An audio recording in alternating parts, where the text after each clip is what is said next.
So what was the reason for establishing the consortium?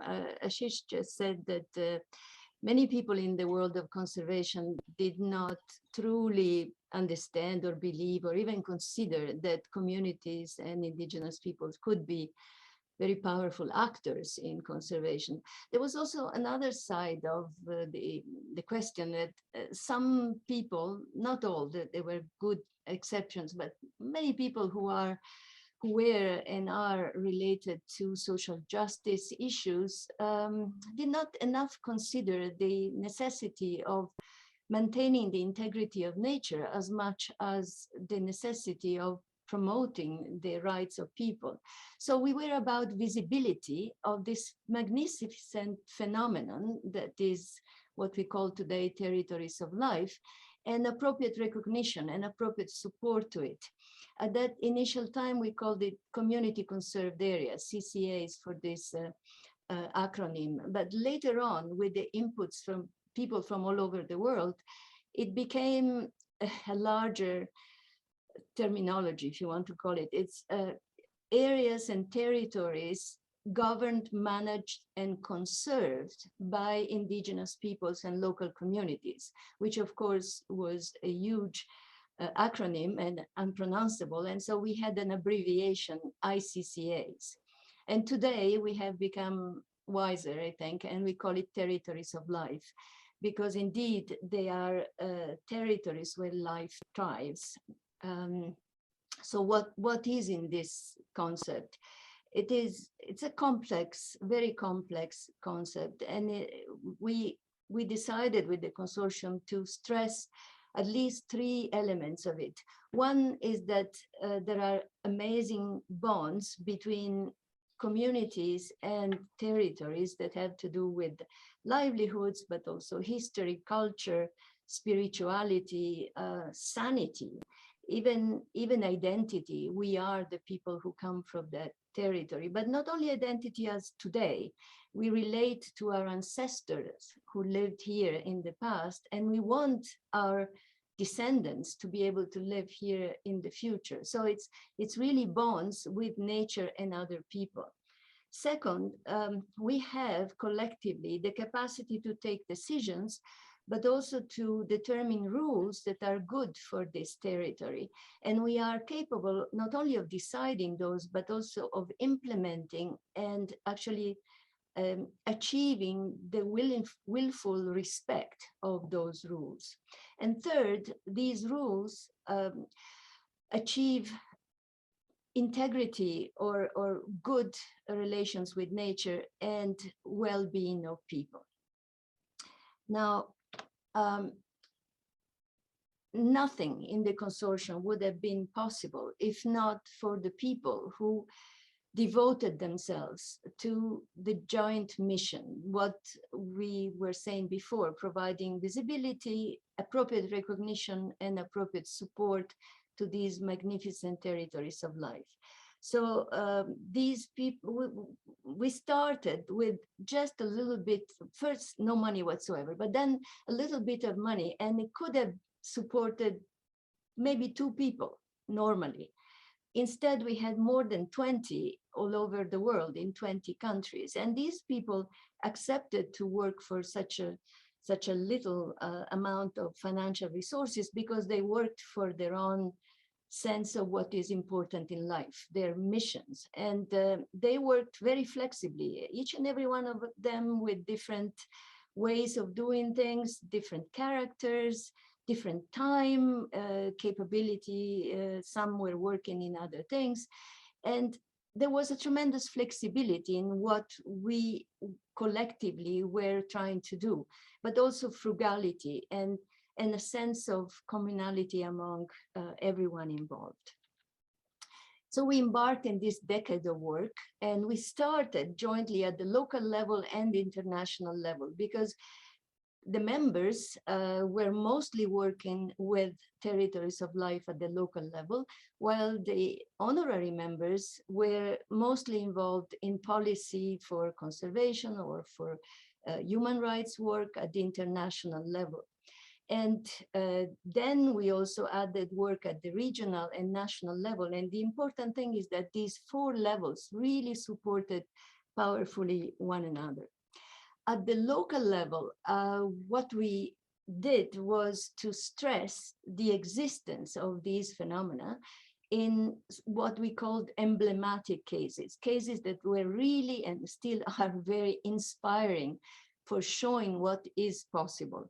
And in other cases, we could support some processes of self-strengthening, and still in others some alerts, because there were important terrible situations of risks and damages going on. This we also embedded into publications, because we realized that articulating this and showing how important territories of life could be for conservation, but also for culture, for well-being of people, would empower the work that we were trying to do at the international policy level.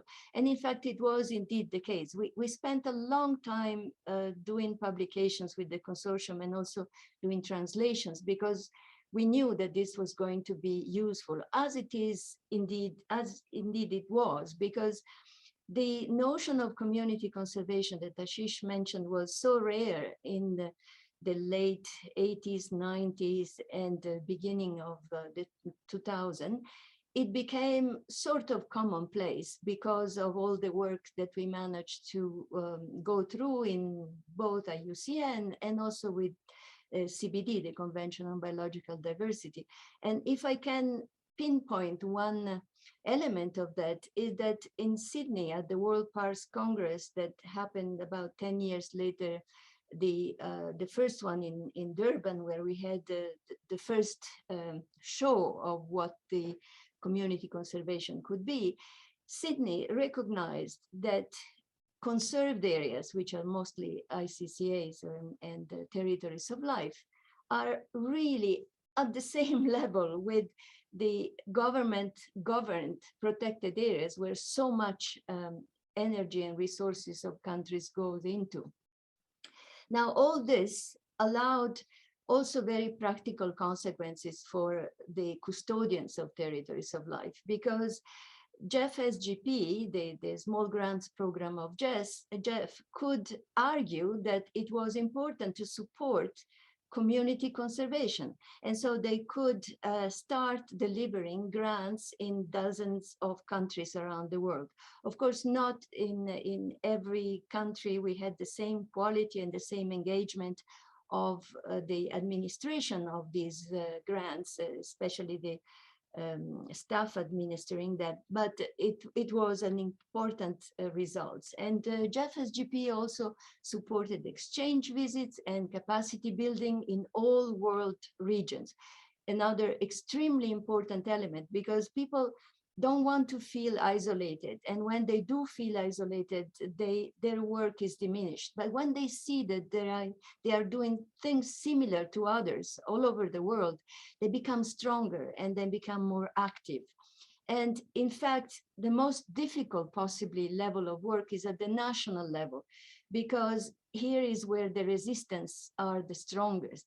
And the members and the honorary members and partners developed dozens of networks and federations seeking a critical mass of solidarity to attack and to improve the national legislation and policy. Meanwhile, the membership of the consortium was steadily increasing, although we did never come up with the membership drive, as people say. It was by word of mouth, but we grew about 20% per year for many years. And of course, the consortium needed to be in operations. And last week, while Ashish and I were working on this presentation, I just went back to the annual reports that we produced every year in this decade that we are talking about. And I was amazed because sometimes you can see from each year the story of one country changes and shows how things have evolved. And this evolution is what I hope is going to stay in the website of the consortium, because it's important historically. So many things changed in the consortium operation. The governance got much different from beginning to end. The council did not exist. It became in existence, it structured itself, it created committees, and then there were improvements, very important improvements for communication. We started with very little. We went on with a new website. Do you remember, probably some of you, when we started with photo stories and video stories, and then this became newsletters, news flash, webinars, and even this first professionally produced small short film that we have now in 3 languages, and so many say it is important. We had institutional collaborations, round tables of donors and partners, which were important for the standing of the consortium in the international arena. And then in the last few years, we really nourished a leadership transition that is crucial when an organization has to evolve. We had many struggles. We should pay attention and recall each and every one of them. And of course, it is impossible. And we also had very painful losses. Some of the best people in the consortium left us. However, they are always with us because we cannot do without them. And what I like just to leave you with is that many things, the consortium needs to evolve, and it is evolving. And I would have never imagined 10, 15 years ago that yesterday I would have seen about 40 representatives from countries around the world just joining efforts to decide to continue a very painful war in the heart of Europe, just to spread territories of death, not territories of life. And I'm devastated by that. But we need, as consortium, to continue to promote territories of life. And the embedded wisdom, if you want, or anyhow the learning of the last 30 years are with 2 documents that the current consortium is going to be using and more in the years to come. And I'm delighted that they have decided to do so. And I'm passing it on again to Ashish now.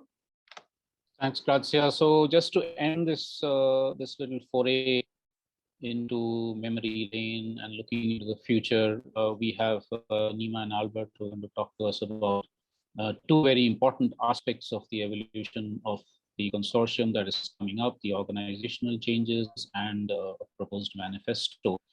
And for us, it's really important that we always recall and recollect the values and the spirit with which we started and with which we've been working for all these years. We navigate the potential pitfalls of getting bigger and bigger. We need to get bigger and stronger, of course, to be more effective, but there are many pitfalls of that. How do we negotiate the balance between having more money and being frugal? How do we negotiate the balance between needing more structures, but also being open and nimble and flexible and democratic? How do we look for dating agencies, but also the equality of membership across the whole world? And so on, and also potential inequalities between those of us who have access to international global forums and those of us who are on the ground who are actually doing the practice of territories of life. Sometimes there is a bit of tension or inequality there. So these are all issues that everybody is aware of, and I think going forward, looking at the organizational change, we should look at how we can continue to balance these. As far as the manifesto is concerned, it's an absolutely crucial initiative that has come up. It's very important for us as a consortium. A manifesto is a political call for action. It's a set of inspire both us, but also the rest of the world. It's in a sense, if you would go back to the Communist Manifesto, it's territories of the world, territories of life of the world unite kind of a call. But it's also beyond that. It's actually saying and being ambitious and saying, well, the whole world should be a territory of life, not just 20% or 30%. The whole world should be a territory of, so that it can avoid the kind of painful conflicts and war that Grazia just spoke about, but also in many other parts of the world. It should be a call where we can go beyond binaries of humans and nature. We're all part of nature in some sense, beyond the binaries of men and women, beyond binaries of emotion and reason. We have to, we work as professional colleagues, but we also work as friends, and there's no necessary contradiction there. So how do we actually, evolve Manifesto and ourselves as a consortium, which manages to do this, which even manages to look at time in ways that are not linear. So the past and the future can also come together in a circle, right? Circular. So many indigenous peoples think of time as circular, and so on. So I think, these are just a few words that we put together into the slide, things that struck us. But going forward, the membership, it would be absolutely important for us to be limited only by our imagination. And the consortium has an incredible amount of imagination, as also its feet on the ground. And this combination of feet on the ground with imagination that lets us fly is a combination that very few other global networks and organizations have. So I think we have lots of potential, and let's do it together. Thank you. Back to Sarah. Muchas gracias, Ashish y Gracia, por este encuentro y llevarnos a la historia. Vamos ahora a darle la palabra a Nima y en conjunto con Albert para que nos cuenten sobre el momento actual del consorcio. Nima, adelante. Thank you so much, Sarah, and thank you so much, Grazia and Ashish, for this really soulful, uplifting, and inspiring historical background, as you always do. Hello, everyone. With this background, I'm really very fortunate to be continuing what I think is a very critical conversation for the consortium at this point in time. My only concern is that I'll need to put my video off so that I can be heard. My internet is very strong. So to give a bit of recent events, continuing from Ashish and Grazia, we just heard them describe how consortium has its roots in a very strong spirit of voluntarism, and was initiated when a group of people who were working on ICCAs or were themselves part of territories of life came together voluntarily to work towards their own sense of mission, as Grazia just put it, part of which was also recognition and strengthening of territories of life. In the last few decades, things have gradually changed, and Grazia described it in great detail within the consortium to finally culminate into a major change in 2019. Since then, there have been certain constraints due to COVID-19, but this has also been a time of much internal reflection, restructuring, reorganizing, streamlining, strengthening regional decentralization, and thanks to online possibilities of more opportunities for regional coordinating teams, global team, council members, and council of elders to connect with each other more frequently. Some of this has also been financially supported due to more funding opportunities, as we've just heard from Colin a short while ago. We are very grateful for the time and effort that has been invested in these processes by all of the team, but particularly by Holly and the Global Secretariat as a whole. So while our management was streamlining, a couple of incidents brought to light some oversight in our internal governance procedures. This led to a few debates and discussions within the consortium, which in turn led to formation of a small committee to look into the organizational issues. The committee includes members from the Secretariat, both regional and global coordinators, Council of Elders, and the Executive Council, all organs of governance and management of the consortium. So coming together of all these, in fact, created a beautiful space of confluence And the internal discussions been very inspiring for all of us who've been part of these discussions. While we met about the organizational issues, we ended up also reflecting in depth about the consortium and what it stands for. These reflections threw up some critical questions and some, in our opinion, very important recommendations.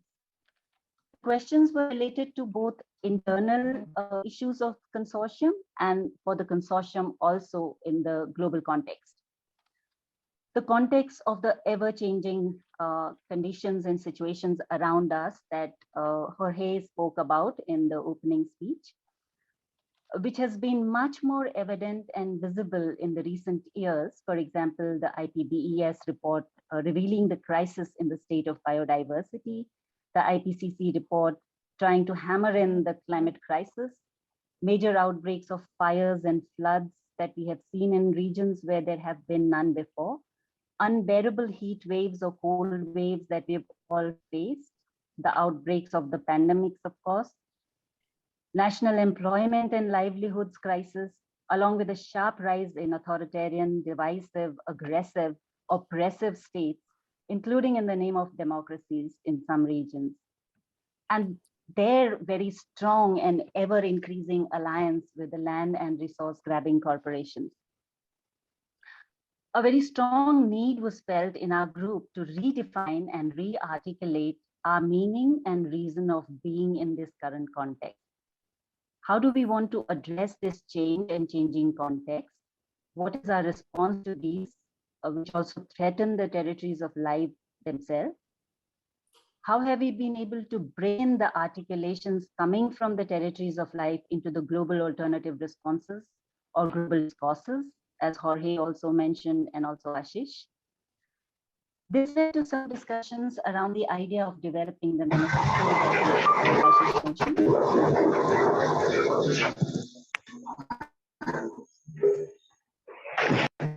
A manifesto on territories of life and the ICCA consortium.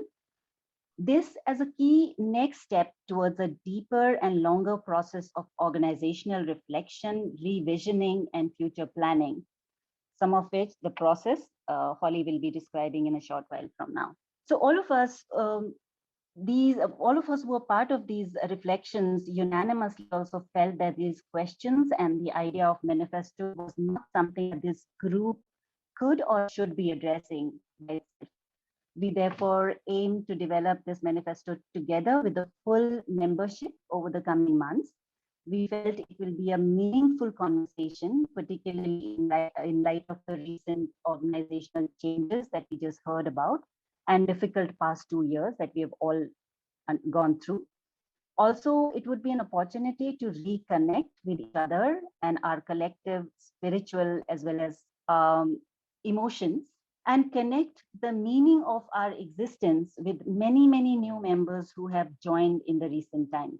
We hope to kickstart the first part of this process in the next 30 minutes. And for that, I'll pass on to my colleague, Albert, to take us through some of the questions that I mentioned earlier. And then we open it up for discussion and inputs from all of you. Albert? Hola. Muchísimas gracias, Nima. Muchísimas gracias. Gracias, Ashish, por sus palabras.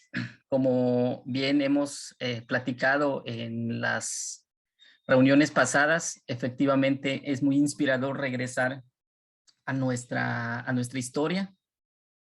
También me parece que es muy normal el sentirnos de pronto un poco desesperados con estos cambios que se están dando. Y como bien decía ahora Nima, si bien no vamos a hacer un manifiesto en esta asamblea, ya Holly más adelante nos va a explicar el procedimiento para eso.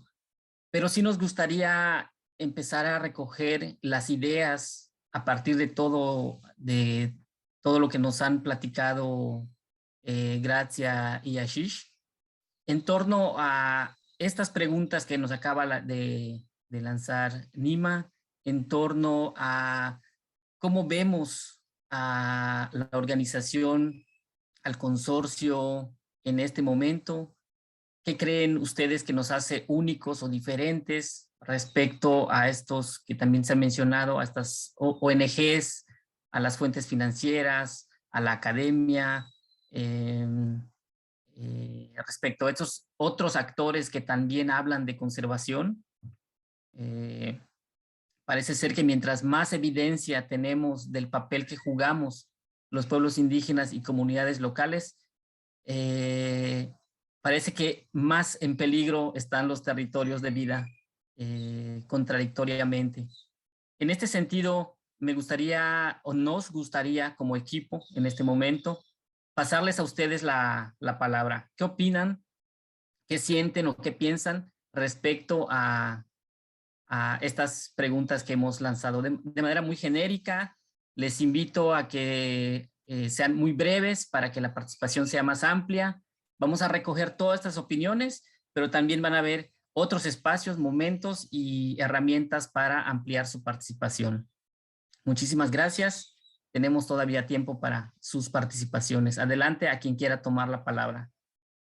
Les animo a que sean los primeros porque después ya no va a haber ya se nos va a acabar el tiempo. Pueden levantar su mano en las reacciones, abrir su micrófono para tomar la palabra. Muy buenos días a cada uno de ustedes. ¿Sí me escuchan? Adelante, Felipe. Es que, disculpen, no estaba viendo quienes levantaban la mano, pero bueno, si alguien me ayuda, yo los tengo aquí como Felipe, Tero y Fundación Ser Ambiente. Adelante, Felipe. Ya.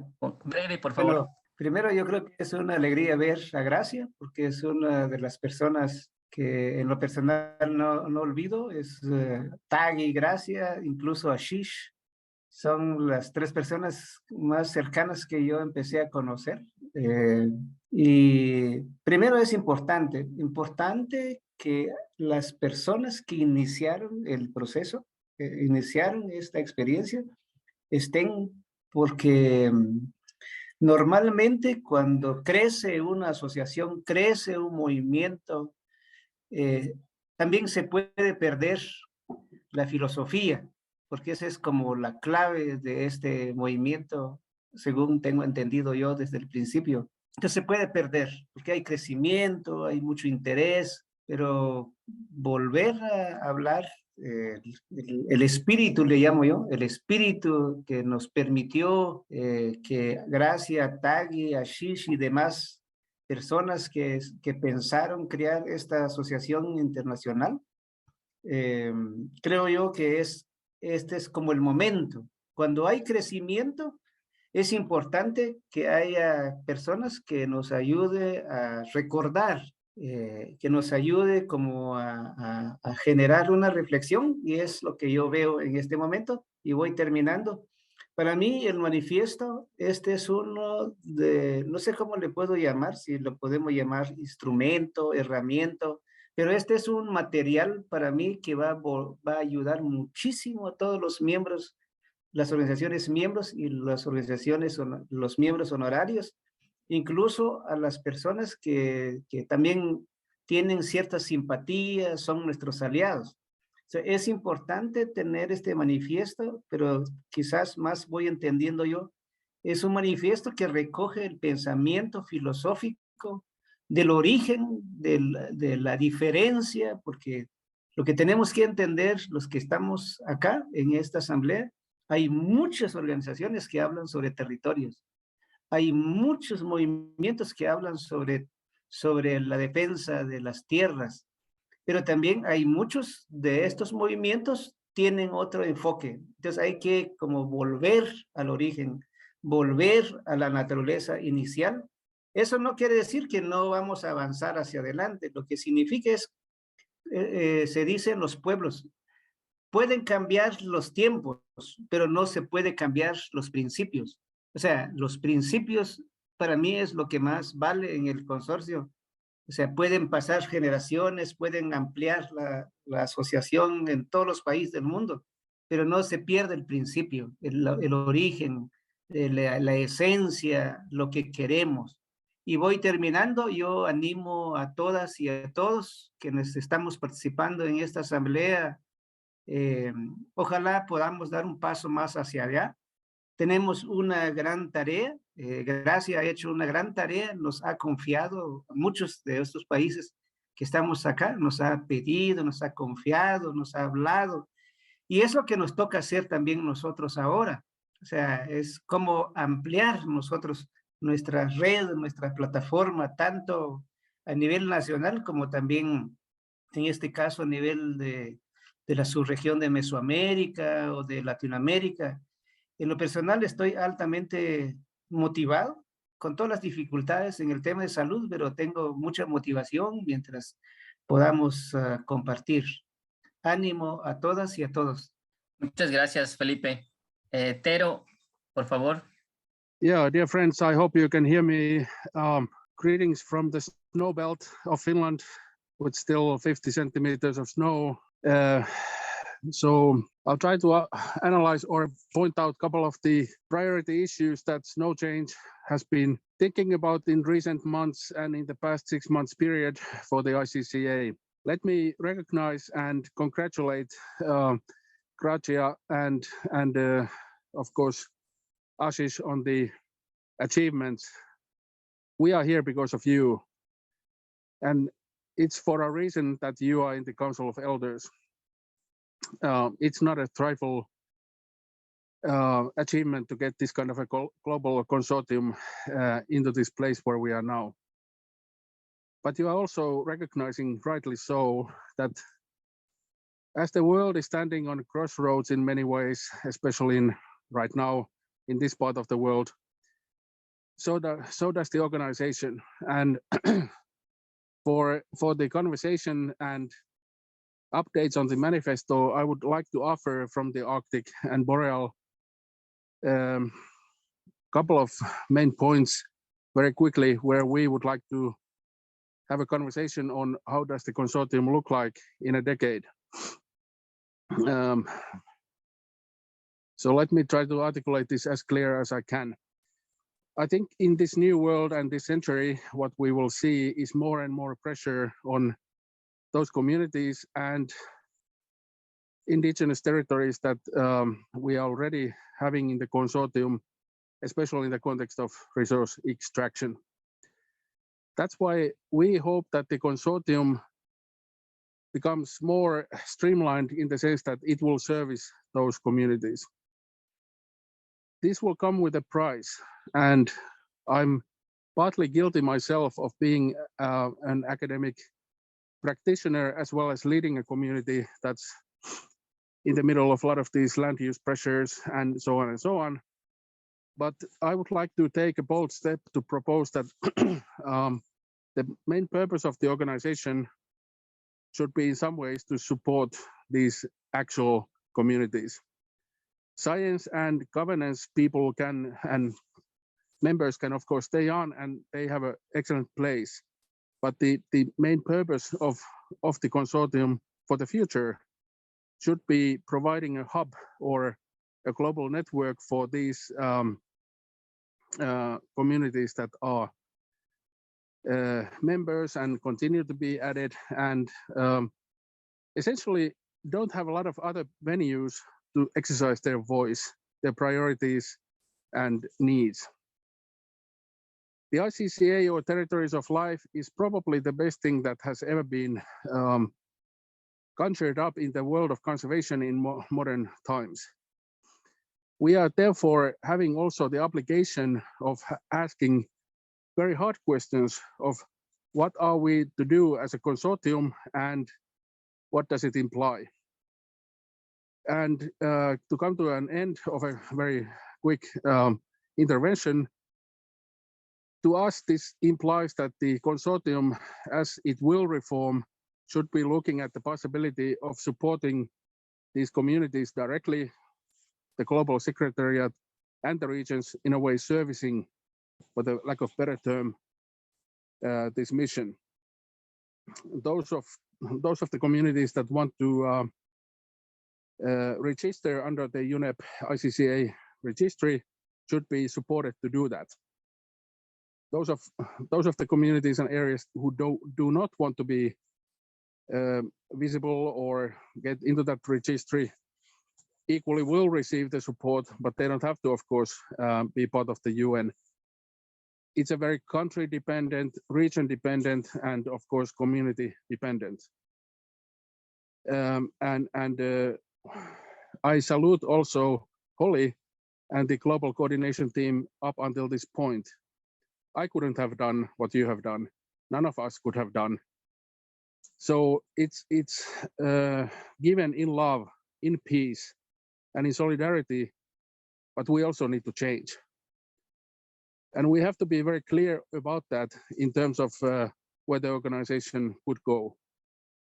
So in one line summary, no change, and our partners, whilst having this self-reflection now for many months, would like to see the consortium heading to a place where the primary mission, 90% of what we do, services and supports directly, including urgent alerts and responses, the actual communities that are on the ground.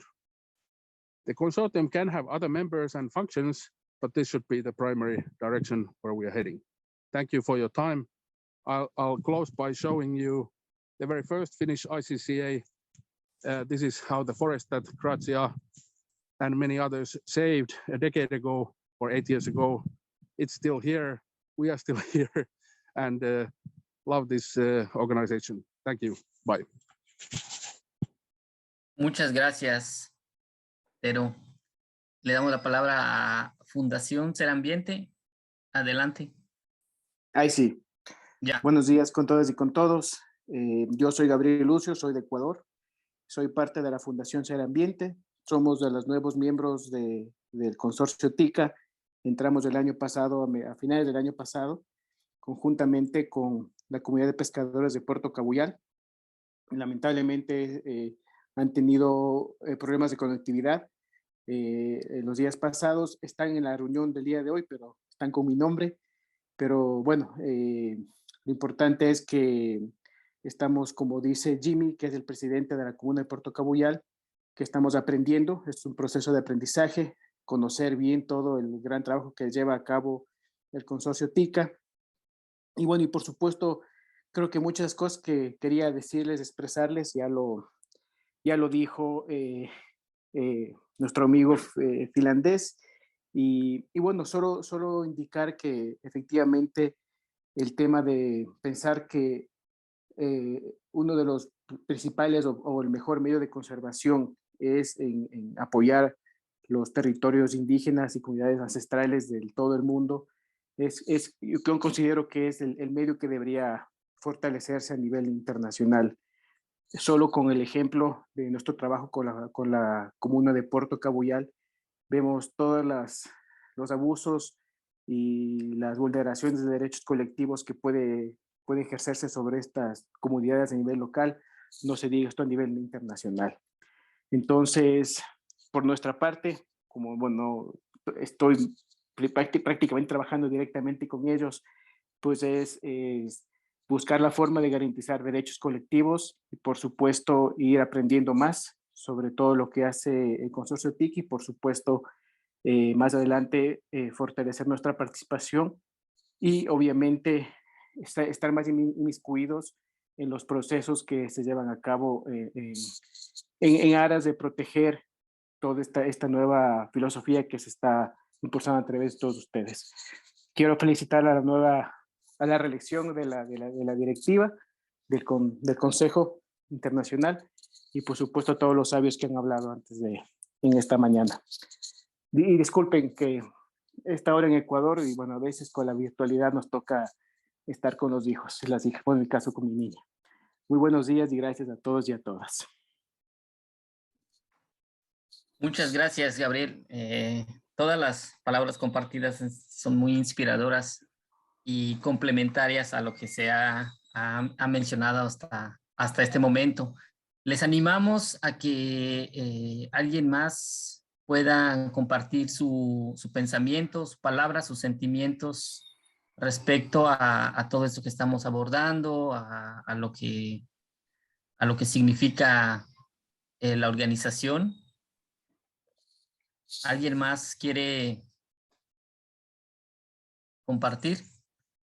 Lorena, Gracias, usted verte, Albert. adelante. Gracias. Qué gusto ver a Gracia y a Asís. Quisiera darles las gracias por traer a presencia la historia del consorcio y todos sus fundamentos. Están siempre muy presentes en quienes hemos sido algo parte de esta historia. Están bien presentes en nuestro trabajo, en todo lo que hacemos día a día para apoyar a los territorios de vida. Quiero decirles eso y manifestarles eso claramente, que en el fondo todo este trabajo sigue muy presente y no presente con nostalgia, sino que me parece que es todavía muy pertinente tanto la misión como visión, como todos los fundamentos que se han ido construyendo desde el consorcio. Está muy presente y es muy vigente en todo lo que hacemos. Entonces me gustaría decir algo para el manifiesto. Yo creo que ojalá lo tengamos presente, que es algo que también nosotros decimos mucho en la comunidad donde vivo, que es mantener el paso ganado. No sé si espero que se pueda traducir bien, pero creo que es importante siempre mantener el paso ganado. Y yo creo que este consorcio en todo su trabajo colectivo ha ganado mucho en su camino, en lo que ha recorrido, y creo que es importante en los momentos de cambio no olvidar ese paso ganado. Es mucho lo que se ha hecho, es mucho lo que está escrito, esa cantidad de publicaciones que compartió Gracia, la cantidad de experiencia, la cantidad de trabajo, es mucho trabajo y muy valioso. Y pienso que desde ahí hay que seguir construyendo y mirando hacia adelante. Los desafíos siguen siendo muy grandes, pero hay que enfrentarlos, pienso que hay que enfrentarlos no como borrar y enfrentar lo nuevo desde solo lo nuevo, sino que trayendo esta historia. Por eso agradezco de nuevo a todos, especialmente a Gracia y a Gis, por traernos a presencia esa historia que es tan importante y que es importante recordar y traer siempre, especialmente para los nuevos miembros que se van incorporando al consorcio. Así es que muchas gracias y comparto también las palabras y las visiones de los otros compañeros, Tero ahí, que nos comparte también la visión de su territorio de vida. Gracias, un saludo a todos, a todas.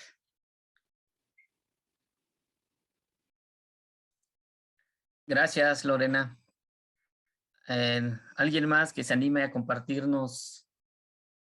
Hay también en el chat varios comentarios, tanto de felicitaciones, sugerencias, como están intercalados en las traducciones, me cuesta darle seguimiento, pero las estamos registrando también como sugerencias y como notas para seguir trabajando. Pero si alguien quiere tomar la palabra, ya en breve estaremos cerrando esta parte de discusión, pero les animamos ahí por si alguien todavía quiere tomar la palabra. Joseph, adelante. Merci beaucoup. Merci de cette grande opportunité. Même si j'ai manqué l'opportunité hier à cause des problèmes techniques. Alors, je dois vraiment féliciter le travail au sein de notre mouvement du consortium. Je dois aussi rendre hommage à l'équipe du secrétariat. Je dois aussi vraiment rendre hommage à Gracia, vraiment pour cet historique qui nous rappelle tous les genèses de notre travail en Afrique. Je voulais peut-être aussi ajouter que nous devrions vraiment aller aussi à valoriser les actions au niveau national, local. Et là, je tiens vraiment aussi à remercier les consortiums avec le cas, par exemple, des festivals.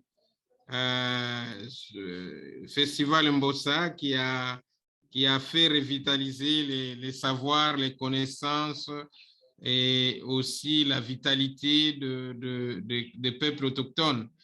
Et ces événements comme ça donnent plus et encore de l'espace aux communautés de pouvoir démontrer leur capacité et revivifier encore les territoires de vie et la découverte par d'autres communautés et d'autres parties prenantes.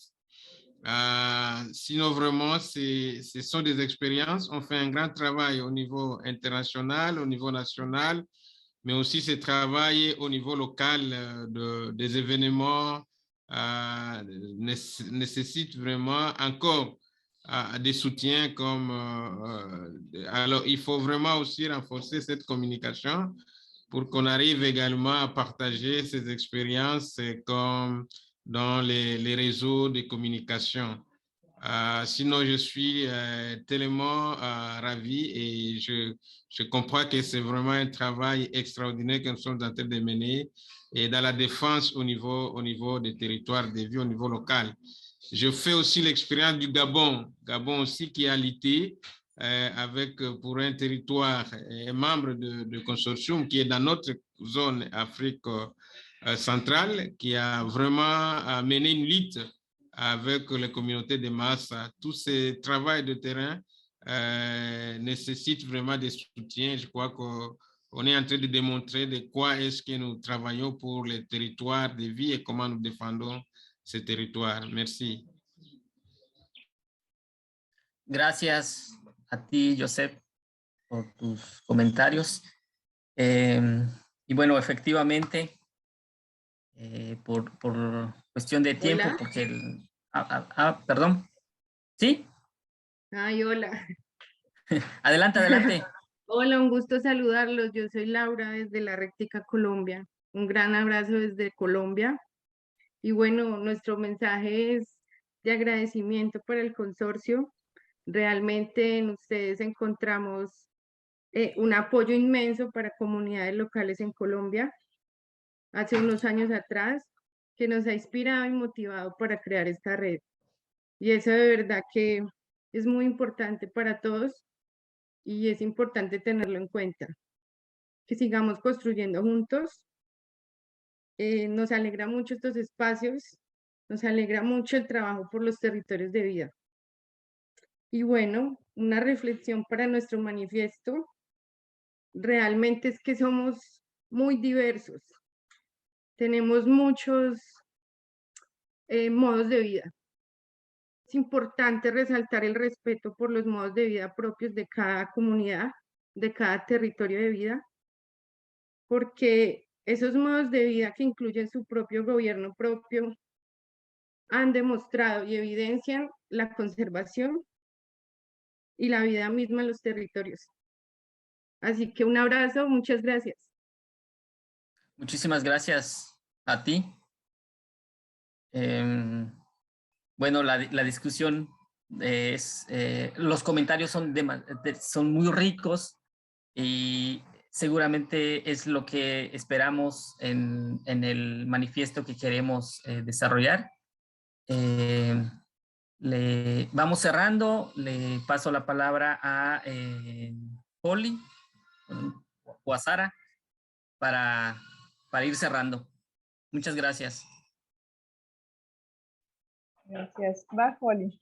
Adelante, Holly. Thank you so much, Albert and everyone. Gosh, this is such a wonderful discussion. I'm really energized by this. I think it's really a great kickoff to a much longer process. Oh, Lucia in the English channel, sorry. Thanks. So yeah, just to kind of start wrapping up this session, as we have been growing and evolving, as Grazia and Ashish shared, our council of elders, and secretariat have been discussing this idea of developing a manifesto for territories of life.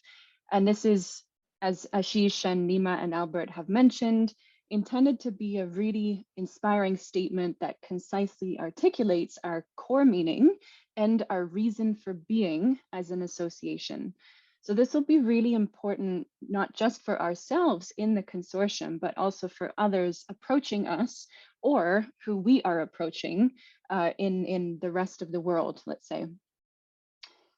So as Ashish mentioned in reference to the Communist Manifesto, a manifesto is a political statement, but it really importantly also reveals our shared culture and spiritual values, what we really stand for and what we're asking ourselves and others to do.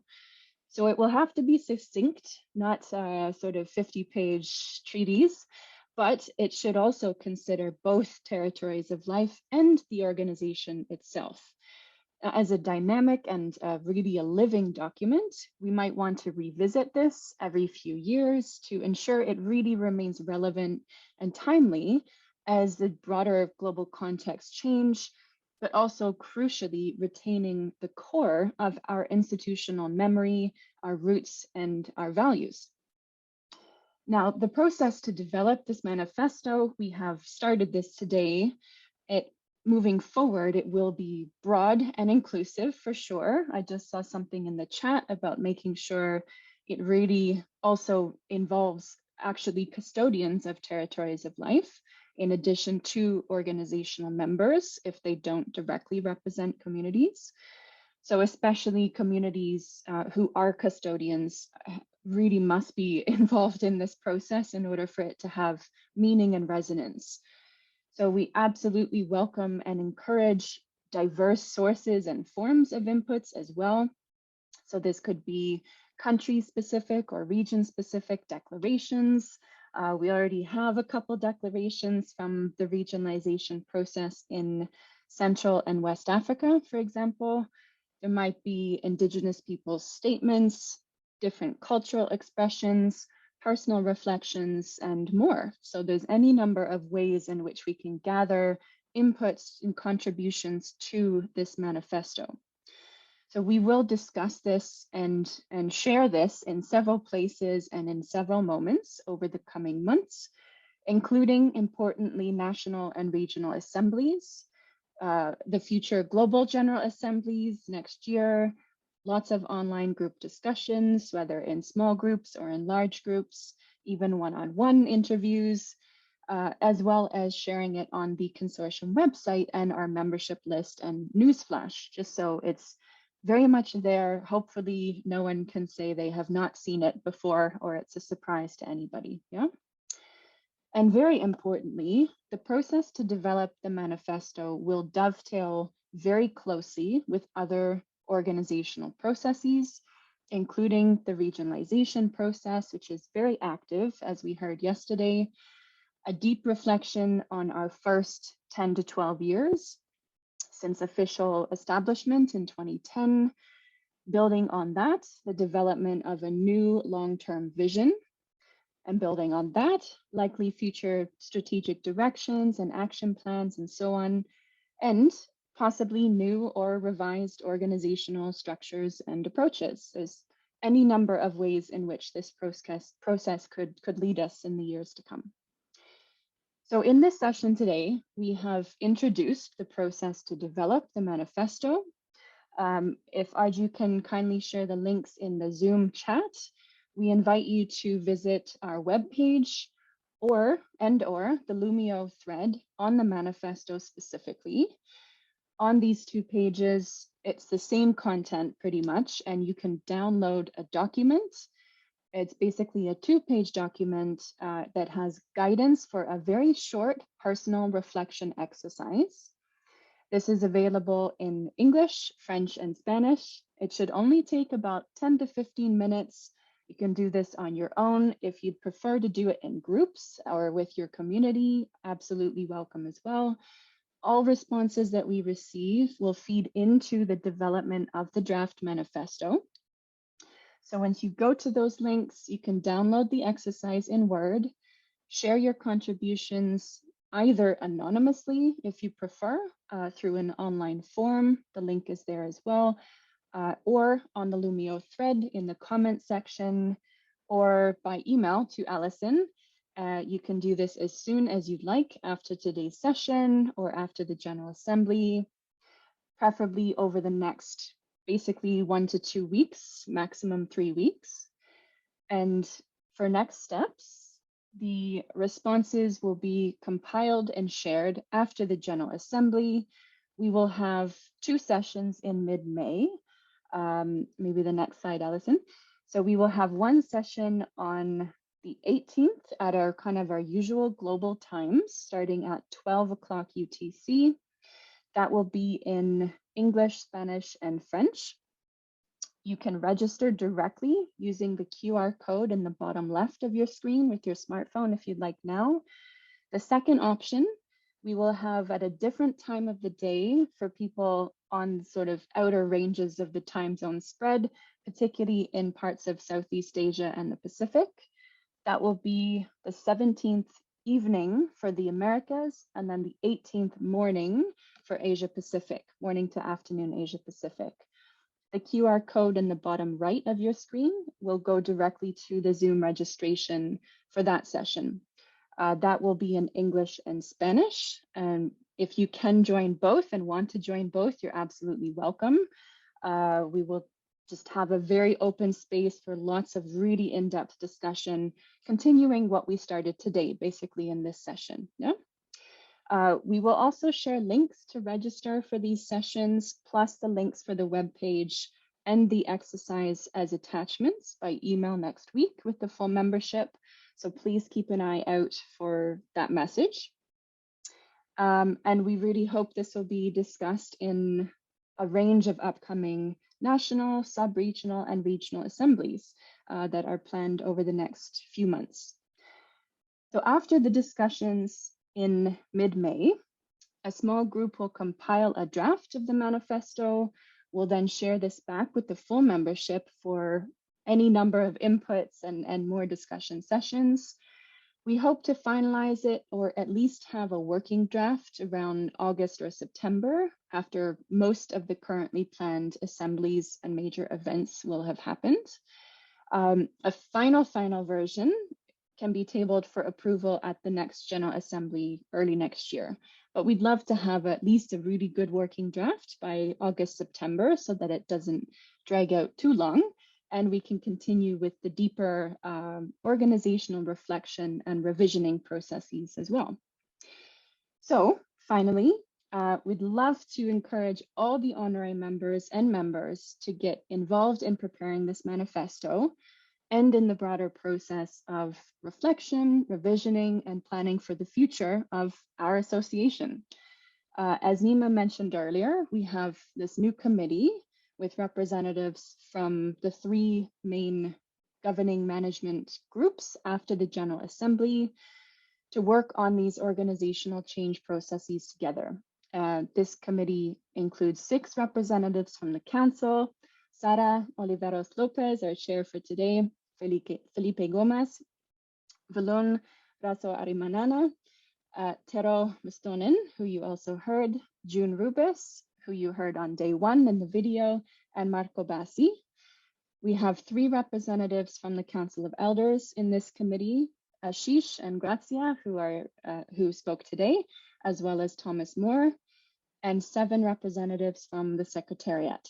Albert, who spoke today, Nima as well, Shruti Ajit, Ali Razumka, Nahizadeh from Sinesta, Alison Powell, and myself. So we have this core group of 16 representatives, or 17, from Council, Council of Elders, and Secretariat, who are dedicated to work for you and with you in this new committee. And we would welcome with open arms anyone else who's keen to be actively involved in this process with us, to join meetings, to join discussions, to share comments at any time. So thank you so much in advance for being part of this process. It's really exciting to kick this off with all of you in the Assembly, and I just can't wait to get it moving forward from here. So we'll see you online soon in May, hopefully. Thanks. Sara, over to you. Muchas gracias, Holly. Muchas gracias a todas y todos que participaron hoy. Qué importante conocer la historia, saber cómo ha estado trabajando el consorcio desde sus inicios y cómo nos anima a seguir fortaleciendo y juntando nuestras capacidades para lograr la defensa de nuestros territorios de vida. O sea, ese gran reconocimiento que existe, ¿no? Que nosotros tenemos, pero que desafortunadamente no está reconocido a nivel mundial. Pero creo que vamos por buen camino. Muchas gracias. Y bueno, con esto finalizamos el día de hoy. Nos vemos mañana a la misma hora, en el mismo enlace, y continuaremos con las elecciones del Consejo. Por favor, les animamos a que inicien sesión en Lumio ahora, mañana, en la tardecita, y conéctese antes de que sean las elecciones de los miembros del Consejo para darnos el consentimiento o sus comentarios. Bueno, el enlace del Lumio está en el chat, ahí lo puede encontrar. Si usted no lo encuentra ahí, quizá tenga en la bandeja de su correo electrónico, o puede contactarse directamente con Alison y ella les puede ayudar a resolver cualquier problema. Bueno, damos por finalizada el día de hoy. También les invitamos a ver si quieren saber más de Rubén, de nuestro miembro FPWC en Armenia, sobre la situación de conflicto que están viviendo con Rusia en Nagorno-Karabaj. Quédate en el Zoom. Sin embargo, como nos hemos pasado un poco de tiempo, ya no tendremos la interpretación. Está solo en inglés. Pero les animamos a que se queden a verlo. Muchas gracias. Buen día, buenas tardes, buenas noches a todas y todos.